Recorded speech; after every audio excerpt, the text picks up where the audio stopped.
كتبنا القصايد نفتخر فيك يا حلال، كتبنا القصايد نفتخر فيك يا حلال، نغني طرب على اللحون الحماسية ملازم ومن قدك يا معتاز رفيع الشان، وصلت المعالي والرتب والقيادية، ولا هي غريبة وانت تمثل العجمة، ولو بالامجاد وهم غير عادية،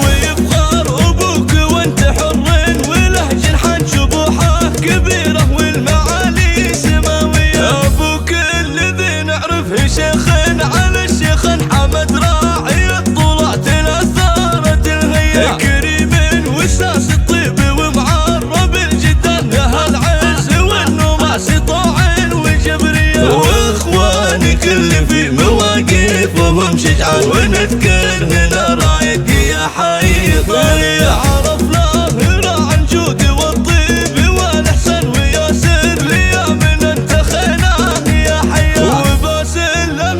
ولها المفخرة عنوان ومهند، كريم الطبع يا صادق النية، وبد ما نسينا الشهم والمرجله راكان جميل السقايا والطباع المثالية، نهنيك يا معتز ومبروك يا حلال، وتزهى بك الرتبة بحزم وجدية، يا اشباني من ذاك الاسد باني البنيان، حمد ابوكم يفتخر بسره علانية، القصايد نفتخر فيك يا حلال، نغني طرب على اللحون الحماسية ملازم ومن قدك يا معتاز رفيع الشان، وصلت المعالي والرتب والقيادية، ولا هي غريبة وانت تمثل العجمة، ولو بالامجاد وهم غير عادية، ويفخر ابوك وانت حر